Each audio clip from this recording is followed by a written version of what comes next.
ದಸರಾ ಉದ್ಘಾಟಕರನ್ನ ಬದಲಾವಣೆ ಮಾಡಬೇಕು ಅನ್ನುವಂತಹ ಕೂಗು ದೊಡ್ಡ ಮಟ್ಟದಲ್ಲೇ ಕೇಳಿಬಂದಿತ್ತು. ಆದರೆ ಇದುವರೆಗೂ ಕೂಡ ಸರ್ಕಾರ ಬದಲಾವಣೆ ಮಾಡಿಲ್ಲ.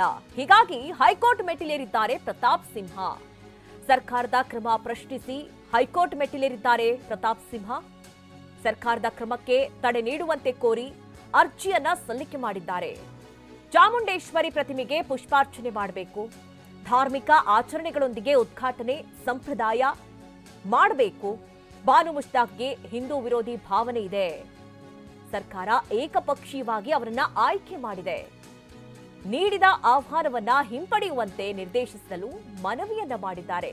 ನೋಡಿ, ಪ್ರತಾಪ್ ಸಿಂಹ ಹಿಂದೆಯೂ ಕೂಡ ಗುಡುಗಿದ್ರು. ಮಾಜಿ ಸಂಸದ ಪ್ರತಾಪ್ ಸಿಂಹ ಈಗ ಹೈಕೋರ್ಟ್ ಮೆಟ್ಟಿಲೇರಿದ್ದಾರೆ. ಸರ್ಕಾರದ ಕ್ರಮ ಪ್ರಶ್ನಿಸಿ ಹೈಕೋರ್ಟ್ ಮೆಟ್ಟಿಲೇರಿದ್ದಾರೆ. ಸರ್ಕಾರದ ಕ್ರಮಕ್ಕೆ ತಡೆ ಕೊಡಬೇಕು ಅಂತ ಹೇಳಿ ಅರ್ಜಿಯನ್ನ ಕೂಡ ಸಲ್ಲಿಸಿದ್ದಾರೆ.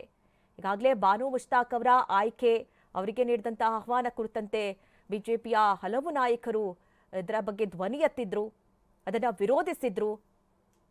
ಆದರೆ ಈವರೆಗೂ ಕೂಡ ಸರ್ಕಾರ ಯಾವುದೇ ರೀತಿ ಕ್ರಮ ಕೈಗೊಂಡಿಲ್ಲ. ಅವರು ಚಾಮುಂಡೇಶ್ವರಿ ಪ್ರತಿಮೆಗೆ ಪುಷ್ಪಾರ್ಚನೆ ಮಾಡಬೇಕು, ಉದ್ಘಾಟಕರಾದ್ರೆ ಧಾರ್ಮಿಕ ಆಚರಣೆಗಳೊಂದಿಗೆ ಉದ್ಘಾಟನೆಯ ಸಂಪ್ರದಾಯವನ್ನ ನೆರವೇರಿಸಬೇಕಾಗತ್ತೆ. ಆದರೆ ಬಾನು ಮುಷ್ತಾಕ್ ಅವರು ಹಿಂದೂ ವಿರೋಧಿ ನಡೆಯನ್ನ ಹೊಂದಿದ್ದಾರೆ. ಹೀಗಾಗಿ ಇದನ್ನ ವಾಪಸ್ ಪಡೆಯುವಂತೆ ಅರ್ಜಿಯನ್ನ ಸಲ್ಲಿಸಿದ್ದಾರೆ. ಇನ್ನು ಪ್ರತಾಪ್ ಸಿಂಹ ವಿರುದ್ಧ ಸಿಎಂ ಡಿಸಿಎಂ ತಿರುಗೇಟನ್ನ ಕೊಟ್ಟಿದ್ದಾರೆ. ಪ್ರತಾಪ್ ಸಿಂಹ ಕೋರ್ಟ್ಗೆ ಹೋಗಿದ್ದು ಸಂತೋಷ. ಪ್ರತಾಪ್ ಸಿಂಹಗೆ ಸಿಎಂ ಸಿದ್ದರಾಮಯ್ಯ ಪಂಚ್ ಕೊಟ್ಟಿದ್ದಾರೆ. ಕಾನೂನು ಪ್ರಕಾರ ನಾವು ಹೋರಾಟ ಮಾಡ್ತೀವಿ. ನಿಸಾರ್ ಅಹಮದ್ ಉದ್ಘಾಟಿಸಿದಾಗ ಯಾಕೆ ಹೋಗಿಲ್ಲ? ಟಿಪ್ಪು ಹೈದರಾಲಿ ದಸರಾ ಮಾಡಿದಾಗ ಯಾಕೆ ಪ್ರಶ್ನೆ ಮಾಡಲಿಲ್ಲ?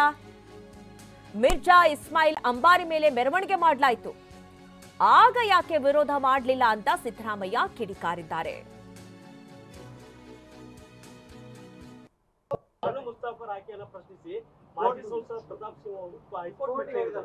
ಆಯ್ತು, ದೇವರು ಒಳ್ಳೇದು ಮಾಡಲಿ ಅವ್ರಿಗೆ. ಬಹಳ ಸಂತೋಷ. ಹೋಗ್ಲಿ, ಕೋರ್ಟ್ ನಲ್ಲಿ ತೀರ್ಮಾನ ಆಗ್ತದೆ. ಹಿಂದೆ ನಿಸಾರ್ ಅಹಮದ್ ಮಾಡಿದಾಗ ಯಾಕೆ ಹೋಗ್ಲಿಲ್ಲ?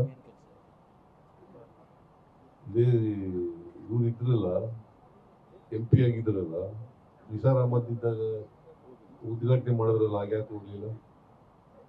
ಆಮೇಲೆ ಹೈದರಾಲಿ ಟಿಪ್ಪು ಮಾಡಿದ್ರಲ್ಲ, ದಸರಾ ಮಾಡಿದ್ರಲ್ಲ, ಯಾಕೆ ಪ್ರಶ್ನೆ ಮಾಡಲಿಲ್ಲ?